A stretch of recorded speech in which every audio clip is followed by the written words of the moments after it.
Hello दोस्तों, मैं हूं पुनीत और आज मैं फिर से आपके लिए लेकर आया हूं एक बेहद ही डरावनी और खौफनाक भूतिया कहानी जो आपको भी अंदर तक डरा देगी। आज हमारी कहानी का शीर्षक है कि भूत तो होते ही नहीं।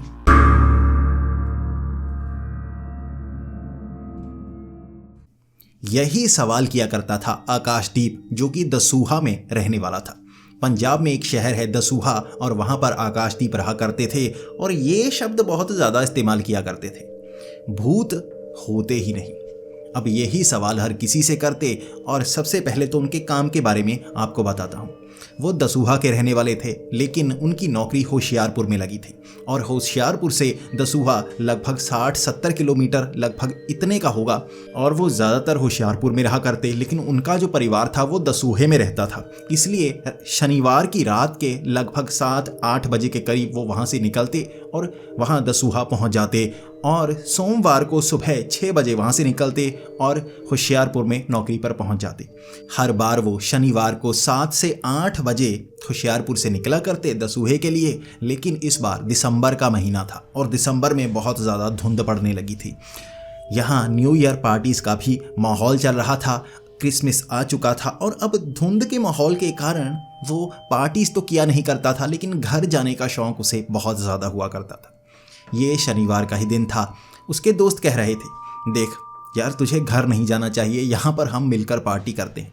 लेकिन आकाशदीप का कहना था, यार पार्टी में मेरा मन नहीं लगेगा, मैं तो घर जाना चाहता हूँ, घर जाकर अपने परिवार वालों को कुछ सामान दूंगा, नया साल उनके साथ ही मनाऊंगा।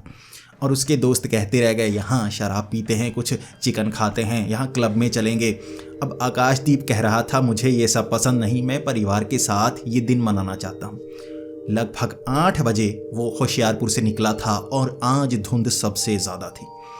वो अपने दोस्तों को ये समझा रहा था कि मुझे घर जाना ही होगा, लेकिन उसके दोस्त उससे बात मनाने के लिए कह रहे थे, देख भूत प्रेत ना चिपक जाएं, रात को नहीं जाना चाहिए, बहुत देर हो गई है, पार्टी करके जाना यार, कल सुबह निकल जाना, आज यहाँ रुक जा।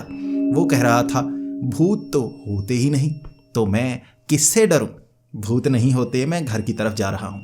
8 बजे से 8:15 हो गए। दोस्तों ने रोकने की कोशिश की, अब रोक नहीं पाए तो वो अपनी बाइक लेकर निकल पड़ा दसूहे की तरफ। ये रास्ता बिल्कुल साफ़ है और यहाँ पर काफ़ी गाड़ियाँ आती जाती रहती हैं, लेकिन धुंध के कारण ऐसा लग रहा था जैसे कोई भी सड़क पर हो ही ना। वो बड़ी धीमी धीमी बाइक चला रहा था और धीमी चलाता ठंड भी ज़्यादा लग रही थी। वो चाहता था जल्दी जल्दी घर में पहुँच जाए, जो 1-1.5 घंटे या 2 घंटे का सफ़र है वो जल्दी से निकल जाए। धुंध के कारण वो सफ़र और ज़्यादा लंबा होने लगा था। इसके बाद उसने थोड़ी सी बाइक भगानी शुरू कर दी, लेकिन यहाँ एक परेशानी हुई। जैसे ही वो बाइक भगा रहा था उसे पता ही नहीं चला, एक बैल सड़क के बिल्कुल बीचों बीच आया हुआ था। अब उस बैल को बचाने के चक्कर में उसने बाइक इधर घुमानी शुरू कर दी, उधर घुमानी शुरू कर दी। उसकी बाइक 40-50 की स्पीड पर थी, एक डिवाइडर से टकराई, उसके बाद नीचे वो गिर गया, थोड़ी सी घिसटी, थोड़ी उसे चोट लगी और वो सड़क के बिल्कुल बीच था। अब उसे डर था कि कोई गाड़ी यहाँ तेज़ी से निकले ना, मैं उसके नीचे ना आ जाऊँ। उसके बाद वो भागकर एक साइड गया, गाड़ियाँ वहाँ कोई नहीं निकल रही थी। उसके बाद उसने बाइक खड़ी की। अब उसके चोट थोड़ी सी लगी थी, लेकिन ज़्यादा नहीं लगी थी, सर से थोड़ा सा खून बह रहा था। उसने अब बाइक को किक मारने की कोशिश की, अब बाइक स्टार्ट नहीं हो रही। उसने हर कोशिश कर दी, भाई बाइक स्टार्ट ही नहीं हो रही। अब बाइक स्टार्ट नहीं होगी तो वो शहर कैसे पहुँच पाएगा?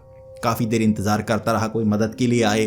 तभी उसने देखा पीछे से एक बाइक आ रही थी। उसने हाथ दिया तो वो बाइक वाले ने बाइक रोक ली। अब उस आदमी ने कहा, क्या हुआ भाई साहब, आपकी बाइक चल नहीं रही? आकाशदीप ने रोते रोते कहा, यार सामने बैल आ गया, मुझसे बाइक संभली नहीं, इसलिए मेरा एक्सीडेंट हो गया। अब सर से थोड़ी सी चोट लगी है, खून थोड़ा सा बह रहा है, लेकिन मेरी बाइक को थोड़ा स्टार्ट कर दो यार, मैं भी आगे की तरफ निकलूँ। अब उसका जो पहिए का रिम होता है ना, वो थोड़ा सा टेढ़ा हो गया था, जिस कारण वो पहिया घूम नहीं रहा था। वो किक तो मार रहा था, बाइक भी स्टार्ट नहीं हो रही थी। अगर स्टार्ट हो भी जाती, वो पहिया घूमता नहीं तो वो बाइक लेके नहीं जा सकता था। अब इसके बाद उस आदमी ने कहा, देख भाई, अब ये बाइक चलने वाली नहीं, धुंध बहुत ज़्यादा है, अंधेरा घिरता जा रहा है, रात का समय है, या तो यहाँ से बस लेके निकल ले। मुझे नहीं लगता यहाँ पे बस रुकेगी, क्योंकि ये खाली सा एरिया है यार, यहाँ इस तरह से बस थोड़ा ना रोकेंगे, तुझे किसी स्टॉप पर जाना होगा। मैं दसूहे की तरफ जा रहा हूँ, बता दे कहाँ तक जाना है। अब आकाशदीप ने सुना, यार मैं भी दसूहे जाना चाहता हूँ, मुझे ले जा यार, लेकिन ये बाइक यहाँ कैसे छोड़ेंगे? अब उस आदमी ने कहा कि यार बाइक यहीं पे लगा दे, कोई फिक्र की बात नहीं, यहाँ कोई नहीं उठाएगा। ऐसा कर, मेरे पास एक चेन है, एक चेन से ना डिवाइडर के साथ बांध दे, बस परेशानी खत्म, कल सुबह आना, बाइक ले जाना अपने किसी साथी के साथ। अब आकाशदीप मान गया। आकाशदीप ने टांग घुमाई और उसकी बाइक के पीछे बैठ गया। अब दोनों धीमी धीमी बाइक चलाते हुए आगे की तरफ बढ़ने लगे थे। अब आकाशदीप उससे बात कर रहा था, उसके बारे में जानना चाहता था कि जिसने मेरी मदद की है ये है कौन। इसके बाद उसने भी बताया, मेरा नाम रवि है, मैं होशियारपुर में रहता हूँ, लेकिन कभी कभी यहाँ अपने रिश्तेदारों से मिलने के लिए दसूहे जाता हूँ। अब इसके बाद आकाशदीप ने भी बताया, यार मैं होशियारपुर में रहता हूँ, वहाँ नौकरी करता हूँ, लेकिन मेरे जो घर वाले हैं, मेरे माता पिता हैं, वो दसूहे में रहते हैं, तो मैं शनिवार को वहाँ जाया करता हूँ। अब दोनों खुश थे, दोनों ने एक दूसरे की कहानियाँ सुनाई, क्या क्या किया। इसके बाद उस आदमी ने कहा, यानी कि रवि ने कहा, यार तू रात को यहाँ पर जाता है, तुझे डर नहीं लगता? मुझे तो कभी कभी यहाँ पर भूत नजर आते हैं। इस पर आकाशदीप हंसकर कहने लगा, भूत नजर आते हैं? भूत होते ही नहीं, मैं भूतों पर यकीन नहीं करता, तुम्हें कौन से भूत नजर आते हैं? अब रवि कहने लगा, नहीं, भूत तो होते हैं, यकीन करो या ना करो, सच में। आकाशदीप कहता जा रहा था, यार आत्मा नहीं होती, शरीर से कुछ नहीं निकलता, हम साधारण जीव हैं, मर जाते हैं, हमारे अंदर कुछ नहीं निकलता, भूत कैसे होंगे? रवि कहता जा रहा था, भूत होते हैं। आकाशदीप कहता जा रहा था, भूत होते ही नहीं। अब धुंध में उन्हें रास्ता साफ नजर नहीं आ रहा था, वो बाइक बड़ी धीमी चल रही थी। इसके बाद उन्होंने आगे देखा, एक बाइक गिरी हुई थी। ये शायद किसी और का एक्सीडेंट हुआ होगा, लेकिन उसी एक्सीडेंट में वहाँ नीचे एक आदमी लेटा हुआ था, वो हिल नहीं रहा था। यह दोनों घबरा गए। अब आकाशदीप ने कहा, रुक रुक रुक, लगता है किसी का एक्सीडेंट हुआ है। आकाशदीप कहता जा रहा था, यार धुंध बहुत है, इतनी धुंध इस समय नहीं पड़ती यार, जनवरी में पड़ती है, इस बार इतनी गहरी धुंध पड़ी है भाई, मेरा एक्सीडेंट हो गया, ये किसी और का भी हो गया, ऐसे देखते हैं। इसके बाद रवि कहता जा रहा था, नहीं मत जा, वहां उसे मत देख। अब आकाशदीप थोड़ा सा घबराने लगा, क्या हुआ? तूने मेरी मदद की है, इसकी मदद करते हैं यार, ये मर ना जाए, यहाँ एम्बुलेंस को बुलाते हैं, इसकी मदद करते हैं। रवि कह रहा था, नहीं, इसकी मदद मत कर, मत जा वहां पर, तुझे भरोसा नहीं होगा, भूत प्रेत होते हैं। अब आकाशदीप को गुस्सा आने लगा था, यार भूत प्रेत नहीं होते, तू पागल मत हो, इसकी मदद करनी है, इसे बचाना है, मुझे भी चोट लगी है, तूने मेरी मदद की है, मैं भी इस भलाई के बदले में किसी और की मदद करना चाहता हूँ, इसलिए मैं इसकी मदद करूंगा। अब रवि उसकी बाजू पकड़कर उसे रोक रहा था, मत जा, मत जा, आगे मत जा। लेकिन आकाशदीप गुस्से में उससे कलाई छुड़वाई, आगे की तरफ गया और उसे देखने की कोशिश करने लगा। वहाँ उसका सर नीचे की तरफ था, उसके शरीर से खून बह रहा था, ज़्यादा चोट सर पर लगी थी। वहाँ आगे बाइक का पहिया टेढ़ा हुआ पड़ा था, जो डिवाइडर के करीब फंसा हुआ था। वहाँ दूर से आकाशदीप कहने लगा, आजा यार, इसे उठाते हैं, फ़ोन लगा, वहाँ फ़ोन लगा तू।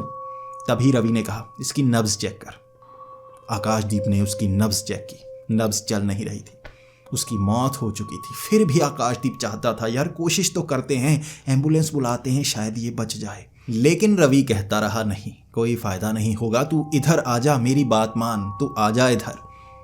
आकाशदीप गुस्से में उसका चेहरा सीधा करने लगा। जैसे ही उसने उस लाश को सीधा किया, उसके होश उड़ गए, वो खड़ा हो गया, वो पीछे की तरफ गिरने लगा और घिसटता घिसटता रवि के पास आया। रवि की तरफ उसकी आंखें गड़ी हुई थी, वो कुछ बोल नहीं पा रहा था, उसका गला सूख चुका था, वो कुछ नहीं कह पा रहा था। उसके बाद रवि ने अपने हाथ से मोबाइल निकाला, एम्बुलेंस की तरफ फ़ोन लगाया, उसके चेहरे पर एक मुस्कान थी। वो आकाशदीप की तरफ देखकर हंसे जा रहा था, मुस्कुराए जा रहा था। वो मुस्कान आकाशदीप से देखी नहीं जा रही थी, जैसे उसने भूत देख लिया हो। वो अब कह नहीं रहा था भूत नहीं होते, वो कुछ भी कह नहीं रहा था।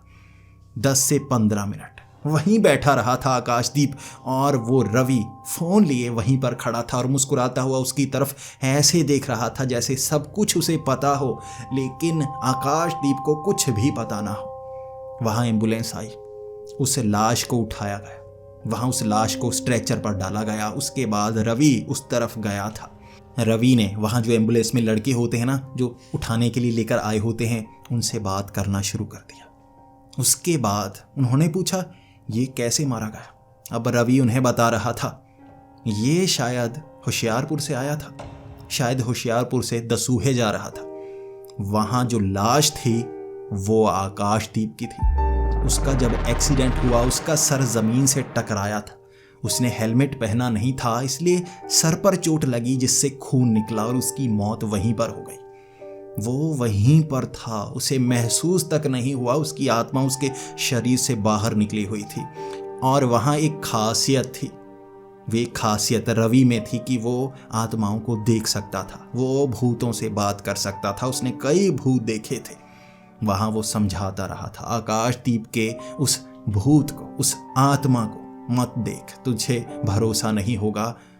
वहाँ आकाशदीप की आत्मा को भरोसा नहीं हुआ था।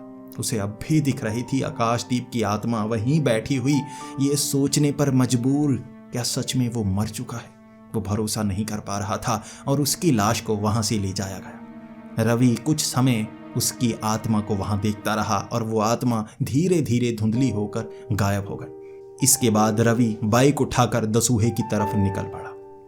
यकीनन आकाशदीप अब ये सवाल पूछने लायक नहीं था कि भूत होते हैं, ना वो जवाब देने वाला था कि भूत होते हैं। वो शायद खुद वो बन चुका था जिससे वो मुंह मोड़ा करता था। दोस्तों, आपको ये कहानी कैसी लगी?